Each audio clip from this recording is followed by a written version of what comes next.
Have you ever just stopped and wondered why you can't have everything you want? I mean, it's a feeling we all know, right? Well, today, we're going to dig into the fundamental reason why. This is the basic economic problem. Seriously, think about it. It's probably one of the first questions we ask as kids. You're staring at a toy shelf, scrolling through pictures of amazing vacations, or just trying to decide what to order from a menu. Why can't we just have it all? It feels like such a personal frustration, doesn't it? Well, it turns out that feeling of wanting more than you can actually have isn't just your problem. Nope, it's a universal dilemma, and it's so important it has a name, the fundamental economic problem. That's right. That simple, everyday feeling is literally the starting point for the entire field of economics. It is the central puzzle that everyone, from governments to huge companies to you and me, has been trying to figure out for centuries. And here's what it boils down to. It's this simple conflict. Our desires are basically unlimited, but the stuff we have to fulfill those desires, time, money, natural resources, is limited. And that forces every single society to answer three huge questions. What are we going to make? How are we going to make it? And who gets the stuff once we do? Okay, so to really get our heads around this, we need to break it down into three key ideas. We're talking about needs, wants, and the big one, scarcity. All right, let's get this straight. On one hand, you've got needs. These are the absolute non-negotiable basics for survival. Food, water, a roof over your head. But on the other hand, you have wants. And wants are, well, they're everything else. All the things that make life more fun, more comfortable, more interesting. And here's the kicker. Our wants aren't infinite. There's always something new we want. So, for example, you need something like eggs to eat for basic nutrition, but you want a brand new TV for entertainment. See the difference? One's essential, the other's a desire. The whole problem is that we are constantly trying to satisfy this endless list of wants with a very limited set of resources.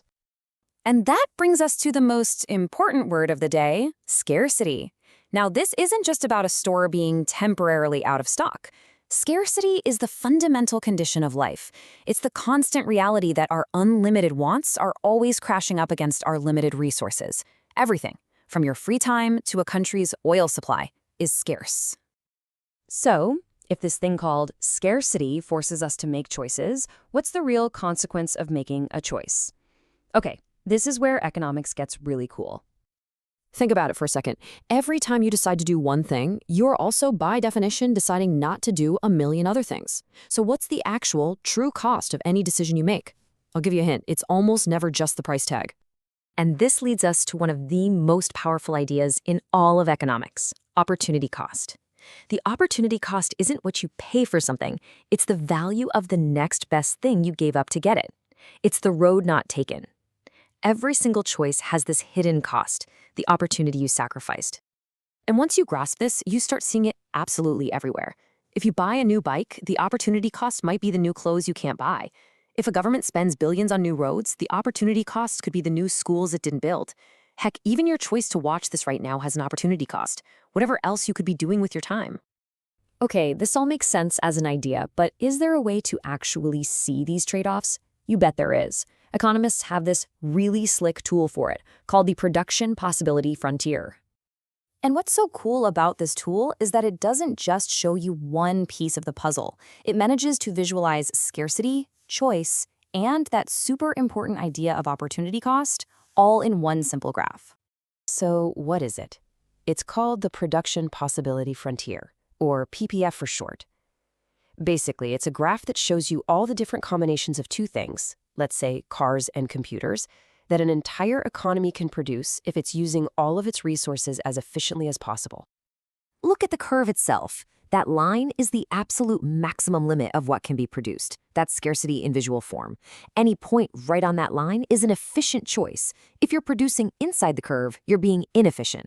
And anything outside the curve, totally impossible with what you have. And the best part? Moving from one point to another along that curve shows you exactly how much of one good you have to give up to get more of the other. That is your opportunity cost, visualized. So, we've talked about scarcity, choice, and opportunity cost. Big ideas, right? But why does any of this actually matter to you? Let's bring it all back to the real world. This quote really just nails it, doesn't it?